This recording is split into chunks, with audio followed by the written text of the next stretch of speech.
million.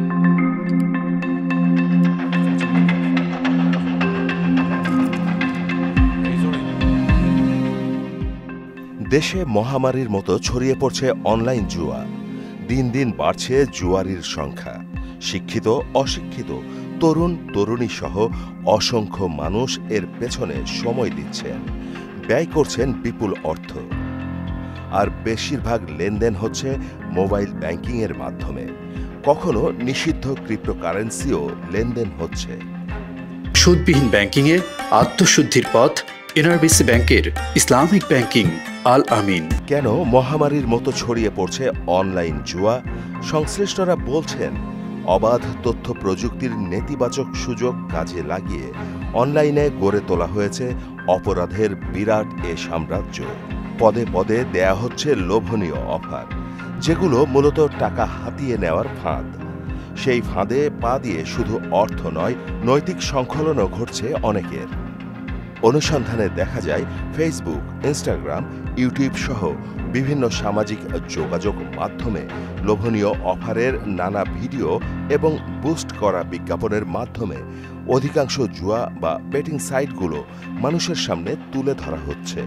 এসব সাইটে বুঝে না বুঝে একটিমাত্র ক্লিকে অ্যাপস কিংবা ওয়েবসাইটের সন্ধান পাওয়া যাচ্ছে, যেখানে শুরুতে সদস্য টানতে অবলম্বন করা হচ্ছে কৌশল। অল্প টাকায় লাখপতি হওয়া বা দ্বিগুণ মুনাফার লোভে অন্ধকারে এ জগতে পা বাড়াচ্ছে মানুষ। একসময় লোভে পড়ে অতিরিক্ত অর্থ বিনিয়োগ করেন তারা। তখনই বেরিয়ে আসে আসল রূপ। মোটা অঙ্কের টাকা মুহূর্তেই হারিয়ে যায় জুয়ার বোর্ডে। লোভ আর নেশায় বুঁদ হওয়ার পরপরই হঠাৎ লাপাত্তা হয়ে যায় এসব নাম সর্বস্ব ওয়েবসাইট। শুরু হয় আর্থিক, মানসিক ও শারীরিক ক্ষতি। বেটিং, ক্যাসিনো বা জুয়া দেশে নিষিদ্ধ হলেও খুব সহজে এক্সবেট, জেটউইন বাংলাদেশ, মাইজেট, ক্রিকেটস, বাজি 365 ক্যাসিনো সহ অনেক বেটিং ও ক্যাসিনোর ওয়েবসাইটে খুব সহজেই যুক্ত হওয়া যাচ্ছে।